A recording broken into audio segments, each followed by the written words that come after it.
Hello dear students, welcome to today's video. आज हम discuss करेंगे एपिथेलियल टिश्यू के बारे में। ठीक है, लास्ट वीडियो में हमने डिस्कस किया था टिश्यू के बारे में, टाइप्स ऑफ टिश्यू हमने स्टडी किए थे। ठीक है, क्लासिफिकेशन ऑफ टिश्यू हमने स्टडी किया था। ठीक है, सो आगे बढ़ने से पहले हम एक बार फिर से टिश्यू का रिवीजन कर लेते हैं। क्या होता है टिश्यू? ठीक है, व्हाट इज टिश्यू?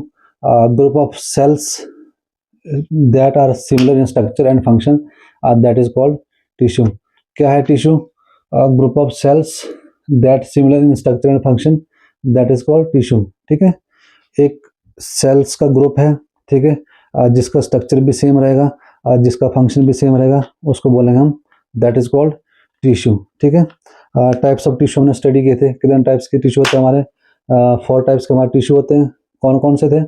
एक था हमारा एपिथेलियल टिश्यू, ठीक है, जो कि हम आज स्टडी करेंगे, और दूसरा था हमारा कनेक्टिव टिश्यू, थर्ड था हमारा मस्कुलर टिश्यू एंड फोर्थ था हमारा नर्वस टिश्यू। ठीक है, आज डिस्कस कर रहे हैं हम एपिथेलियल टिश्यू।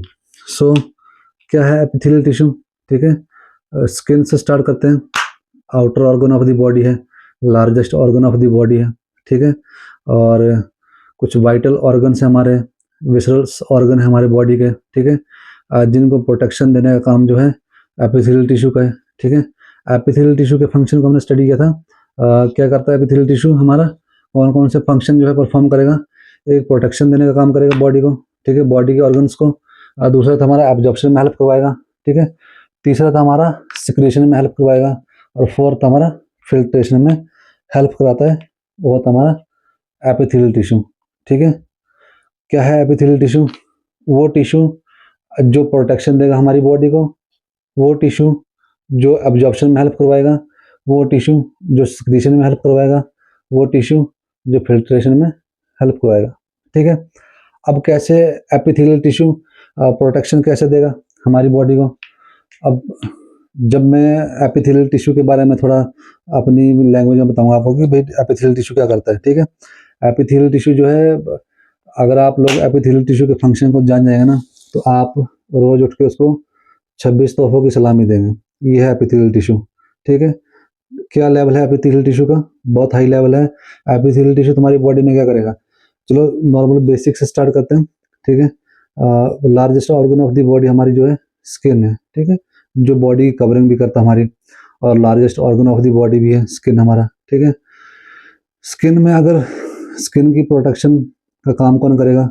स्किन के बाहर जो सबसे आउटर लेयर होगी, जिसको हम प्रोटेक्शन लेयर बोलेंगे। ठीक है, क्या काम करेगी वो प्रोटेक्शन लेयर? वो तुम्हारी बॉडी को, हमारी बॉडी को, ठीक है, जो भी सनलाइट से, जैसे सनलाइट से जो डैमेज हो सकता है तुम्हारी बॉडी को, उससे प्रोटेक्ट करवाएगी। ठीक है, जैसे तुम एनवायरनमेंट में घूमते हैं, अगर तुम्हारी बॉडी के ऊपर, तुम्हारी स्किन के ऊपर एपिथेलियल टिश्यू की लेयर नहीं रहेगी, ठीक है, तो तुम्हें नहीं पता कि तुम्हारे एनवायरनमेंट में कितने टाइप्स के बैक्टीरिया है। ठीक है, जो बैक्टीरिया इधर से उधर फ्लो कर रहे हैं, वो तुम्हारी बॉडी को, और तुम्हारी बॉडी का एकदम से एक्सरे कर देंगे, तुम्हें पता भी नहीं चलेगा। ठीक है, तुम्हारी बॉडी को डैमेज कर देंगे, ठीक है, बॉडी को इफेक्ट कर देंगे। तो उस इफेक्ट से तुम्हारी बॉडी को कौन प्रोटेक्ट करेगा? वो है एपिथेलियल टिश्यू। ठीक है, उसके बाद और भी हमारे फिजिकल इंजरीज हैं, ठीक है, फिजिकल डैमेजेस है, उनसे भी हमारा जो प्रोटेक्शन का काम करेगा वो कौन करेगा? वो है हमारा एपिथेलियल टिश्यू। ठीक है, एपिथेलियल टिश्यू के बारे में एक और खास बात है, एपिथेलियल टिश्यू की फिटिंग कैसे होगी, किस तरह की फिटिंग होगी एपिथेलियल टिश्यू की? जैसे फॉर एग्जांपल किस तरह की होगी हमारी? लुक्स लाइक, कैसी फिटिंग होगी इसकी एपिथेलियल टिश्यू की? आप लोग यहाँ से देख सकते हैं हमारे, ये एपिथेलियल टिश्यू की फुल फिटिंग किस फॉर्म में होगा हमारा एपिथेलियल टिश्यू के सेल्स। ठीक है, form continuous sheets like tiles. ठीक है, जैसे टाइल्स का स्ट्रक्चर नहीं होता है, इस तरह का स्ट्रक्चर रहेगा। ठीक है, बीच में कोई स्पेस नहीं रहेगा। ठीक है, no space between the cells. उन एपिथेलियल के जो सेल्स रहेंगे, ठीक है, इन सेल्स के बीच में कोई स्पेस नहीं रहेगा, कोई स्पेस एग्जिस्ट नहीं करेगा। ये टाइटली पैक होंगे सेल एक दूसरे के साथ। ठीक है, जिससे क्या होगा? कोई भी बैक्टीरिया है, कोई मॉलिक्यूल है, इंजीरियस मॉलिक्यूल, ठीक है, वो इजीली पेनिट्रेट नहीं कर पाएगा इस लेयर को। ठीक है, इस तरह से एपिथेलियल टिश्यू की लेयर की पैकेजिंग रहेगी। ठीक है, एक फॉर्म फॉर्म कंटिन्यूस शीट है लाइक टाइल्स, ठीक है। टाइल्स का एग्जांपल है यहाँ पे, जिस तरह से टाइल्स आपस में जुड़ी होती है, टाइटली पैक की होती है, ठीक है, उसी तरह से तुम्हारा जो एपिथेलियल टिश्यू के सेल्स रहेंगे वो भी टाइटली एक दूसरे के साथ पैक रहेंगे। यही डिफरेंस है एपिथेलियल टिश्यू और अदर टिश्यू में, ठीक है। नेक्स्ट हमारे पास ये हो गया हमारा एपिथेलियल टिश्यू, ठीक है। प्रोटेक्शन का काम करेगा। क्या प्रोटेक्शन करेगा? हमारी बॉडी की स्किन की प्रोटेक्शन करेगा फ्रॉम सनलाइट, बैक्टीरिया जो भी एनवायरनमेंट में घूम रहे तुम्हारे, ठीक है, वो इजीली तुम्हारी बॉडी में पेनिट्रेट नहीं कर पाएंगे। और उसके बाद सनलाइट हो गया, ठीक है, बैक्टीरिया हो गया तुम्हारा, और भी जो फिजिकल डैमेजेस हैं, ठीक है। फॉर एग्जांपल जैसे कोई छोटा सा कट लग गया, अगर हम धीरे से किसी भी ऐसे वेपन से, ठीक है, जो बिल्कुल धारदार हो, उससे हम थोड़ा सा भी अगर फोर्स नहीं लगाएंगे, बिल्कुल नॉर्मल कट करेंगे, तो उसमें ज़्यादा इंजरी नहीं होगी। तो उस इंजरी से प्रोटेक्ट कौन कर रहा है? वो है एपिथेलियल टिश्यू, वो है एपिथेलियल लेयर, ठीक है। अगर एपिथेलियल लेयर नहीं रहती हमारी बॉडी में, तो जो भी, जैसे फॉर एग्जांपल मान लो अगर एपिथेलियल लेयर हमारी स्किन के ऊपर प्रेजेंट नहीं है, तो जैसे कोई भी जैसे हम छोटा सा ऐसे कोई और हमारे पास वेपन है, ठीक है, तो उससे क्या होगा, ऐसे उसको मैं नॉर्मल छोड़ दूंगा ऐसे, तब भी छोड़ने से उससे क्या होता है, उसके ऊपर डैमेजेस हो सकता है स्किन के ऊपर। तो इस डैमेजेस को बचाने के लिए, इस डैमेजेस से कौन प्रोटेक्ट कर रहा है? हमारा एपिथेलियल टिश्यू, जो कि टाइटली पैक्ड है, ठीक है, जो कि स्ट्रॉन्ग भी है। नेक्स्ट अपने पास क्या है? फंक्शंस बता दिए मैंने। पहला फंक्शन हमारा प्रोटेक्शन, ठीक है, प्रोटेक्शन बता दिया मैंने। दूसरा था एब्जॉर्प्शन। अब एब्जॉर्प्शन में कैसे हेल्प करेगा? एब्जॉर्प्शन में जैसे हमारा जीआईटी है, ठीक है, जीआईटी में स्मॉल इंटेस्टाइन है। हाँ, एक बात हमेशा याद रखना, सबसे ज़्यादा एब्जॉर्प्शन हमारी बॉडी में जो है न्यूट्रिएंट्स हो, ठीक है, और भी ड्रग्स हो, न्यूट्रिएंट्स हो, कोई भी हो, मैक्सिमम जो न्यूट्रिएंट्स रहेंगे हमारी बॉडी में, सबसे ज़्यादा एब्जॉर्प्शन जो होगी हमारी, वो कहाँ से होगी? न्यूट्रिएंट्स की सबसे ज़्यादा एब्जॉर्प्शन हमारी कहाँ से होगी? एब्जॉर्प्शन होगी हमारी इंटेस्टाइन से। कहाँ से होगी? इंटेस्टाइन, ठीक है। कौन सा इंटेस्टाइन है वो है हमारा स्मॉल इंटेस्टाइन, ठीक है। कौन सा इंटेस्टाइन है हमारा? जहाँ से सबसे ज़्यादा एब्जॉर्प्शन होगी वो है हमारा स्मॉल इंटेस्टाइन, ठीक है। न्यूट्रिएंट्स की सबसे ज़्यादा एब्जॉर्प्शन होगी हमारी स्मॉल इंटेस्टाइन से, ठीक है। ये तो हो गया। अब एब्जॉर्प्शन हो रही है, ठीक है। इंटेस्टाइन में क्या है? इंटेस्टाइन की जो इनर लेयर है, ठीक है, इंटेस्टाइन की जो इंटेस्टाइन है हमारा, स्मॉल इंटेस्टाइन है, उसकी जो इनर लाइनिंग है, जो इनर लेयर है, ठीक है, इनर लाइनिंग किससे बनी है हमारी? किससे बनी है? वो बनी है हमारी एपिथेलियल टिश्यू सेल से, ठीक है, एपिथेलियल के सेल से बनी हो, ठीक है, जो क्या कर रहे हैं?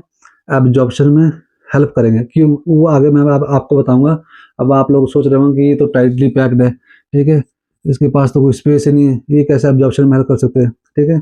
इसके बारे में हम आगे डिस्कस करेंगे जब हम इसकी क्लासिफिकेशन डिस्कस करेंगे, ठीक है। ये हमारा एब्जॉर्प्शन में हेल्प करेगा फ्रॉम स्मॉल इंटेस्टाइन, ठीक है। नेक्स्ट हमारे पास सिक्रीशन। सिक्रीशन में भी हेल्प करेगा हमारा एपिथेलियल टिश्यू, ठीक है। कैसे हेल्प करेगा? बहुत सारे ग्लैंड्स हमारी बॉडी में जो हार्मोन सिक्रीट करते हैं, जो उनकी भी इनर लाइनिंग होगी, जो उस इनर कैविटी की जो इनर लाइनिंग होगी, उसमें भी क्या रहेगा? हमारा एपिथेलियल टिश्यू जो है वो प्रेजेंट रहेंगे, ठीक है।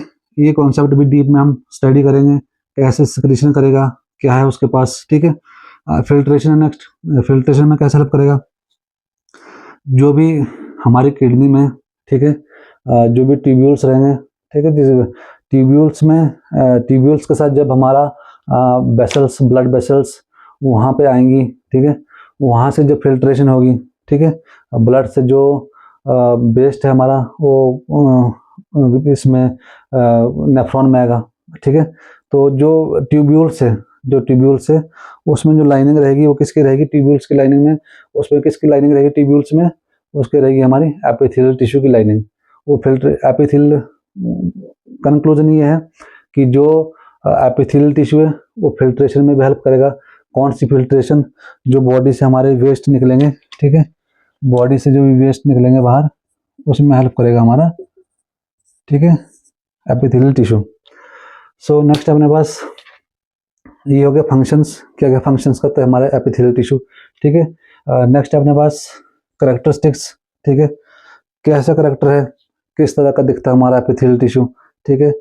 कैसे पहचानेंगे जब हम माइक्रोस्कोप में स्टडी करेंगे, ठीक है, तो कैसे पता चलेगा कि हमारा जो ये एपिथेलियल टिश्यू है वो हमारे पास कुछ पॉइंट्स हैं। जैसे फर्स्ट पॉइंट हमारे पास कौन सा करेक्टरिस्टिक्स है, फर्स्ट पॉइंट हमारे पास form continuous sheet like tiles, ठीक है।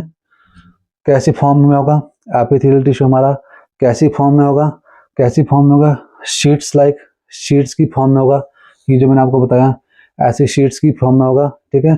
और कि किस तरह शीट्स की फॉर्म में तो होगा पर कैसा दिखेगा, जैसे टाइल्स होती है, टाइल्स का एग्जांपल लिया मैंने, ठीक है। टाइल्स होती है, टाइल्स की तरह ही दिखेगा, टाइटली पैक्ड हो गए सेल्स एक दूसरे के साथ, नो स्पेस बिटवीन देम, ठीक है, उनके बीच में कोई स्पेस ही नहीं रहेगा।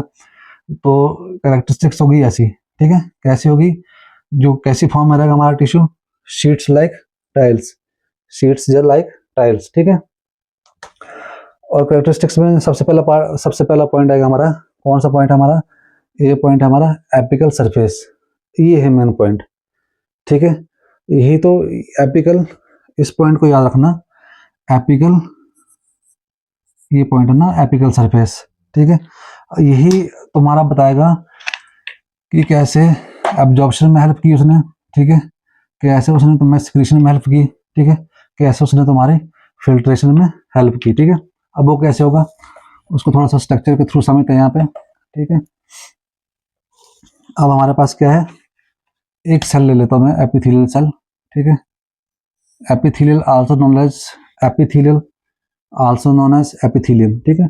एपिथेलियम का सेल ले लेता हूँ मैं, ठीक है, जो उसका अपर बॉडी होगी, अपर पार्ट होगा, ठीक है, वो कुछ इस तरह का स्ट्रक्चर रहेगा उसका, ठीक है, कुछ इस तरह का स्ट्रक्चर रहेगा। नीचे रहेगी हमारी बेसमेंट मेम्ब्रेन, ठीक है।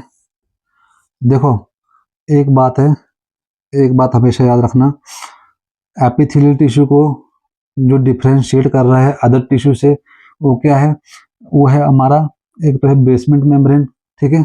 इन सेल्स के जो भी सेल्स रहेंगे एपिथेलियल में, एपिथेलियल टिश्यू में, उन सेल्स के नीचे एक बेसमेंट मेम्ब्रेन रहेगी, ठीक है। एक पॉइंट तो ये आ गया। दूसरा पॉइंट क्या है, दूसरा पॉइंट है कि जो सेल्स रहेंगे वो क्लोजली पैक्ड रहेंगे एक दूसरे के साथ, ठीक है, उनके बीच में कोई स्पेस नहीं होगा, ठीक है। अब देखो हम स्टडी कर रहे थे एपिकल सरफेस, ठीक है, जो हमारा सेल होगा एपिथेलियम सेल होगा, उसके जो उसका जो अपर सरफेस होगा वो कैसा होगा, एपिकल, ठीक है, एपिकल, वो ओपन रहेगा। एपिकल का मतलब रहेगा कि वो जो अपर पार्ट है उसका सेल का वो क्या रहेगा, ओपन रहेगा, ठीक है। उसका सरफेस, ऊपर का सरफेस क्या रहेगा, ओपन रहेगा, जिससे क्या होगा जो पार्टिकल्स हैं, जो सेल चाहेगा उस पार्टिकल को उसकी एब्जॉर्प्शन कर लेगा, ठीक है, जो नहीं चाहेगा। आपको पता क्या, हमने सेल मेम्ब्रेन को स्टडी किया था, मेम्ब्रेन ही हमारी कंट्रोल करती है पार्टिकल्स के इंपोर्ट एक्सपोर्ट, ठीक है, एंट्री एग्जिट को, तो वो सब कौन कंट्रोल करता है, मेम्ब्रेन, ठीक है। तो एपिकल सरफेस से क्या हमें पता चलता है यहाँ पे कि जो एपिथेलियल टिश्यू के जो सेल्स रहेंगे वो क्या रहेंगे, उनका जो अपर पार्ट रहेगा, अपर सरफेस रहेगा, वो क्या रहेगा, ओपन रहेगा, ठीक है, ओपन सरफेस रहेगा। नेक्स्ट है अपने पास कौन सी करेक्टरिस्टिक रहेगी, ठीक है, सेकंड रहेंगी अपने पास, कैसे पहचान करेंगे हम एपिथेलियल टिश्यू की। पहला रहेगा जो सरफेस है, अपर सरफेस रहेगा सेल का, वो क्या रहेगा, एपिकल रहेगा, ओपन रहेगा।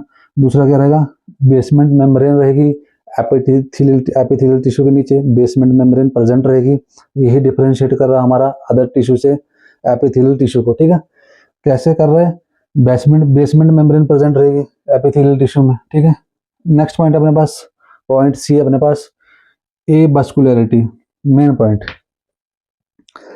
ठीक है। अभी थोड़ी देर पहले मैंने आपको एग्जांपल दिया था कि एक अपने पास कोई मान लो फॉर एग्जांपल अपने पास नाइफ है, ठीक है।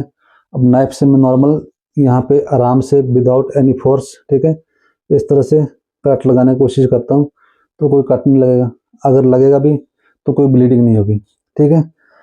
वो कौन है जो उसको रोक रहा है, कौन है जो जिसने इस स्किन को प्रोटेक्शन दी है, वो है हमारा एपिथेलियल टिश्यू, एपिथेलियल टिश्यू की लेयर जो कि क्लोजली पैक्ड है, ठीक है, क्लोजली पैक्ड है, जो टाइल्स की तरह दिख रही है, ठीक है, टाइटली पैक्ड है, वही उसने हमारी प्रोटेक्शन की स्किन की फ्रॉम इंजरी से, ठीक है, फिजिकल डैमेज से। अगर मैं उस लेयर को हटा दूं, उस टिश्यू की लेयर हटा दूं जिसको मैं एपिथेलियल टिश्यू बोल रहा हूँ, तो क्या होगा, विदाउट सेम है, सेम ऑब्जेक्ट है, ठीक है, तो थोड़ा बिना विदाउट एनी फोर्स अगर मैं उस चाकू को ऐसे छोड़ता हूँ, ठीक है, तो क्या होगा, ईजिली हमारी इंजरी हो सकती है, ठीक है।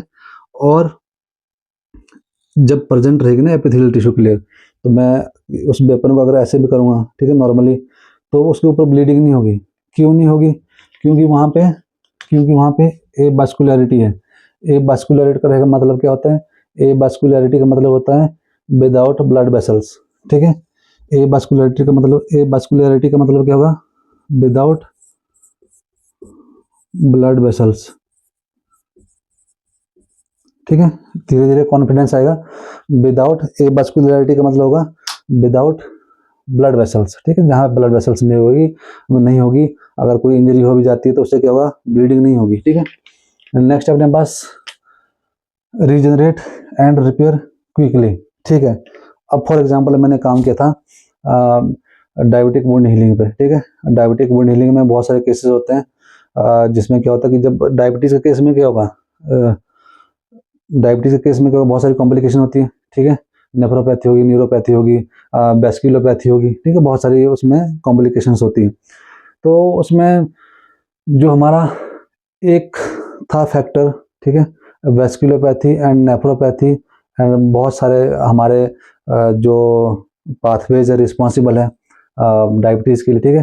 तो जैसे मैं काम कर रहा था डायबिटिक वुंड हीलिंग पे, तो डायबिटीज़ के केस में क्या होगा, कोई भी इंजरी होगी ना हमारी बॉडी में, अगर बॉडी में कोई भी इंजरी हो रही है, ठीक है, any injury to the body, कोई भी इंजरी अगर बॉडी में हो रही है, ठीक है, तो वो अगर इंजरी हो रही है तो उसकी उस इंजरी की, उस कट की, ठीक है, रिपेयर नहीं हो पाएगी। सेम है, सेम ऑब्जेक्ट है, सेम एग्जांपल है। फॉर एग्जांपल समबडी, कोई भी पेशेंट है सफरिंग फ्रॉम डायबिटीज़, ठीक है, उसके ऊपर मैंने ये कट लगा दिया, ठीक है, डीप कट लगाया इन सीजन, तो क्या होगा उससे जो वो उसका जो वुंड है, जो उसकी इंजरी है, वो हील होने में टाइम लेगी, ठीक है। उसके उसके पीछे बहुत सारे फैक्टर काम करते हैं, ठीक है, जिसमें से एक हमारा बस्कू जिसमें कॉम्प्लिकेशन मैंने बताई थी हमारी वेस्कुलोपैथी, ठीक है, कि इनसफिशिएंट ब्लड सप्लाई, ठीक है। अब देखो, जो भी इंजरी यहाँ पे हुई ना, उस इंजरी को हील कौन कराएगा, ठीक है। अब वहाँ से ऊपर से जो हमारी प्रोटेक्शन लेयर थी, जिसको मैंने एपिथेलियल टिश्यू लेयर बोला था, वो तो हट चुकी है, ठीक है। अब वहाँ पे क्या होगा, बैक्टीरियाज और भी बहुत सारे फैक्टर हैं जो धीरे धीरे उसको अफेक्ट करना स्टार्ट कर देंगे, ठीक है। उसकी वजह से क्या होगा, जो वुंड है हमारा वो डिले हो जाएगा, ठीक है।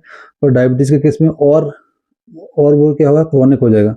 डायबिटीज़ के केस में डबल टाइम लगेगा उसको। जैसे मान लो फॉर एग्जांपल हमारे पास 3 दिन में जो हमारी वुंड थी वो क्लोज हो जाएगी, ऐसा डायबिटीज़ के केस में ऐसा नहीं होगा। उसमें क्या होगा, उसमें जो वुंड थी वो डिले हो जाएगी, ठीक है। उसके पीछे बहुत सारे फैक्टर्स काम करेंगे, ठीक है। डायबिटीज़ के केस में क्या होगा, वेस्कुलोपैथी, ब्लड वेसल्स से धीरे धीरे डैमेज होना स्टार्ट हो जाएंगी, ब्लड वेसल्स तुम्हारी धीरे धीरे वीक पड़ना स्टार्ट हो जाएंगी, जिससे क्या होगा, इनसफिशिएंट ब्लड सप्लाई। अब सफिशिएंट ब्लड सप्लाई क्यों चाहिए भाई, जहाँ पे साइट ऑफ इंजरी है, ठीक है, वहाँ पे इम्यूनिटी का पहुँचना बहुत जरूरी है ना, ठीक है। वहाँ पे ब्लड का पहुँचना बहुत जरूरी है, ठीक है। वहाँ पे लिम्फेटिक सिस्टम का पहुँचना बहुत जरूरी है। तो क्या है उस लिम्फेटिक सिस्टम में, क्या है उस ब्लड में हमारा क्या है, उसमें हमारी एंटीबॉडीज़ हैं, ठीक है, उसमें हमारा इम्यून सिस्टम है, जिस इम्यून सिस्टम को हम बोलेंगे बहुत एक राष्ट्रीय राइफल का एक कमांडर है जिसका नाम है आरबीसीज, क्या है, सॉरी, राष्ट्रीय राइफल का कमांडर है उसका नाम है डब्ल्यूबीसीज, ठीक है, डब्ल्यूबीसीज, जो एक मैक्रोफाज की तरह काम करेगा। जो भी बैक्टीरिया उस साइट ऑफ इंजरी पे होगा, जो वुंड हीलिंग को इफेक्ट कर रहा था, ठीक है, वो उस बैक्टीरिया को इनगल्फ कर जाएगा। और भी बहुत सारे फैक्टर हैं, ठीक है। तो उसमें से वेस्कुलोपैथी होता है डायबिटीज़ में। तो इस केस में क्या होगा, वेस्कुलोपैथी हमारी, ठीक है, यहाँ पे हमारी ब्लड सप्लाई नहीं होगी, ठीक है। और हम इसकी बात कर रहे थे रीजनरेट एंड रीअपियर क्विकली, ठीक है। जो भी हमारी वुंड को, जो भी हमारे जख्म को मान लो फॉर एग्जांपल, जो भी क्लोज करेगा, ठीक है, ऊपर की सबसे ऊपर के लिए जो होगी, जो क्लोज करेगा ना, उसको बोलेंगे हम एपिथेलियल टिश्यू लेयर, ठीक है। तो रीएपिथेलाइजेशन जो होगी, ये सेल्स धीरे धीरे, जो डेड सेल्स थे वो धीरे धीरे स्किन से बाहर आना स्टार्ट हो जाएंगे, और अंदर से जो न्यू सेल्स है वो सेल डिवीजन का पता ना, सेल डिवीजन हमने लास्ट टाइम स्टडी किया था, वही सेल डिवीजन। सेल डिवीजन होगी, अंदर से जो सेल्स होंगे वो बाहर आते जाएंगे और जो डेड सेल्स हैं वो बाहर निकल जाएंगे एक एक वुंड की फॉर्म में, ठीक है, वुंड की फॉर्म में, एक वेस्ट की फॉर्म में वो बाहर निकल जाएंगे, ठीक है। तो उस वुंड को क्लोज करने के लिए, क्लोज करने में जो हेल्प करेगा, ठीक है, उस वुंड को क्लोज करने में हेल्प कौन करेगा? हमारा एपिथेलियल टिश्यू, ठीक है। नेक्स्ट हमारे पास क्लासिफिकेशन, ठीक है। क्लासिफिकेशन को हमने डिवाइड किया था on the basis of 2 parts, ठीक है। एक था हमारा on the basis of cell structure, कि सेल का स्ट्रक्चर कैसा होगा, मतलब सेल की शेप, ठीक है। और दूसरा था हमारा on the basis of cell layers, ठीक है। क्लासिफिकेशन को हमने 2 पार्ट में डिवाइड किया है। एक है हमारा on the basis of cell की शेप, ठीक है, कि सेल की शेप कैसी होगी एपिथेलियल टिश्यू में, ठीक है। एक दूसरा हमारे pass on the basis of layers, कि कितने लेयर्स से मिलके जो है वो टिश्यू बना है, ठीक है। ये थी क्लासिफिकेशन हमारी। अब क्या है, on the basis of cell shape, ठीक है, कितने टाइप का रहेगा हमारा टिश्यू, एपिथेलियल टिश्यू। पहला होगा हमारा स्क्वेमस, लास्ट टाइम हमने स्टडी किया था स्क्वेमस। स्क्वेमस का मतलब होता है फ्लैटेंड लाइक, ठीक है, फ्लैट स्ट्रक्चर, फ्लैट सेल्स रहेंगे, जो कि यहाँ पे मैंने आप लोगों को एक एग्जांपल दिया है, ठीक है। ऐसे ऐसे फ्लैट सेल्स रहेंगे, ठीक है। जहाँ भी फ्लैट की बात कर रहे हैं हम, ठीक है। ऐसा स्ट्रक्चर दिखाई देगा, फ्लैट स्ट्रक्चर कैसा दिखाई देगा, जैसे फिश स्केल होता है ना, फिश स्केल्स, जो फिश के ऊपर जो स्केल्स रहते हैं, उस तरह का स्ट्रक्चर होगा उसका, इसका स्क्वेमस टिश्यू का, स्क्वेमस सेल का, ठीक है। नेक्स्ट अपने पास क्यूबॉइडल सेल्स, ठीक है। अब क्यूबॉइडल में क्या होगा, क्यूबॉइडल में मैंने बताया था कि जिस भी सेल का स्ट्रक्चर क्यूब लाइक दिखाई दे तुम्हें, ठीक है। क्लासिफिकेशन को हमने 2 पार्ट में डिवाइड किया है। एक है हमारा on the basis of cell shape, दूसरा हमारा on the basis of cell layers, ठीक है। सेल की शेप के बेसिस पे हमने एपिथेलियल टिश्यू को डिवाइड किया है, और हमने सेल की लेयर्स के बेसिस पे सेल की टिश्यू को, एपिथेलियल टिश्यू को डिवाइड किया है, ठीक है। जिसमें से हमारा हमने स्टडी किया है स्क्वेमस है, जैसे फ्लैट लाइक स्ट्रक्चर होंगे, सेल का जो स्ट्रक्चर होगा वो फ्लैट होगा, ठीक है। बिल्कुल फ्लैट, ऐसे जैसे फिश के स्केल्स होते हैं, ठीक है। इस तरह का एक स्ट्रक्चर रहेगा, जो ये स्ट्रक्चर मैंने बनाया है, ठीक है। और दूसरा क्या है, क्यूबॉइडल। क्यूबॉइडल कैसा रहेगा, जिस भी सेल का स्ट्रक्चर है क्यूब लाइक रहेगा, उसको बोलेंगे हम क्यूबॉइडल, ठीक है, क्यूब्स लाइक स्ट्रक्चर। और थर्ड हमारे पास कॉलम लाइक स्ट्रक्चर रहेगा, ठीक है, कॉलम लाइक स्ट्रक्चर रहेगा, उसको बोलेंगे हम कॉलमनर टिश्यू, ठीक है। नेक्स्ट अपने पास हमने on the basis of cell layers, ठीक है। अब जिसमें भी सेल लेयर्स में भी 2 तरह से काम होगा on the basis of cell layers, ठीक है। एक को बोलेंगे हम सिंपल, ठीक है, जिसमें अपनी 1 लेयर रहेगी, सिंगल लेयर रहेगी। एक रहेगा हमारा सिंपल, एक रहेगा हमारा स्ट्रेटिफाइड, ठीक है। सिंपल किसको बोलेंगे हम, जिसमें जिस भी टिश्यू की सिंगल लेयर रहेगी, ठीक है, 1 लेयर रहेगी। और स्ट्रेटिफाइड किसको बोलेंगे, मैनी लेयर्स, ठीक है। अब मैंने यहाँ पे एग्जांपल दिया है, जो भी हमारा सिंपल है, सिंपल हमारा चाहे स्क्वेमस हो, चाहे कॉलमनर हो, चाहे क्यूबॉइडल हो, सबकी शेप कैसे रहेगी, सिंगल, इस तरह से सिंगल रहेगी, ठीक है। कोई और मोर लेयर्स नहीं रहेंगी, सिर्फ सिंगल लेयर रहेगी, उसको बोलेंगे हम सिंपल, ठीक है, सिंपल 1 लेयर।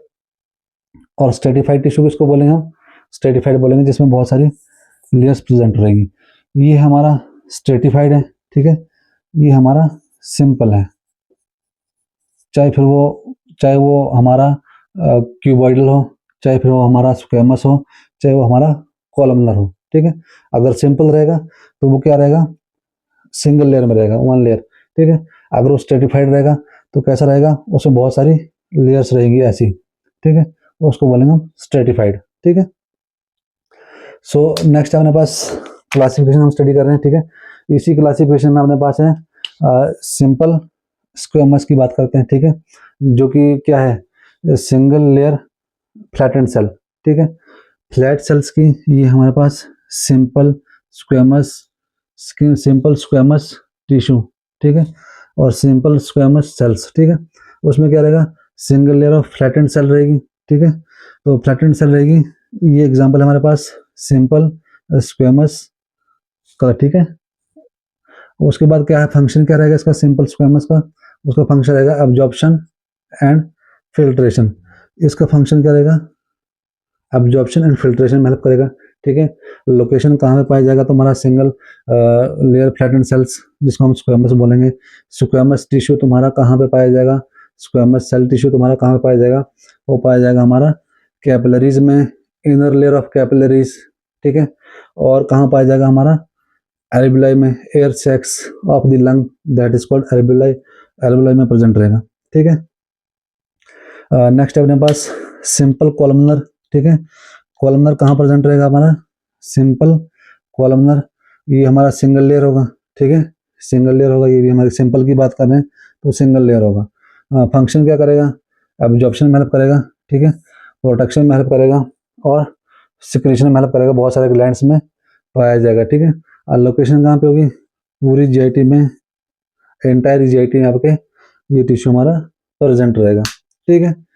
सो ये था आज का हमारा टॉपिक, ठीक है। इससे आगे हम नेक्स्ट वीडियो में डिस्कस करेंगे। अगर वीडियो पसंद आई हो तो चैनल को सब्सक्राइब कर देना, वीडियो को लाइक कर देना, ताकि मैं आपको अच्छे से अच्छे और लेक्चर्स प्रोवाइड करा सकूं, ठीक है। तब तक के लिए थैंक यू सो मच।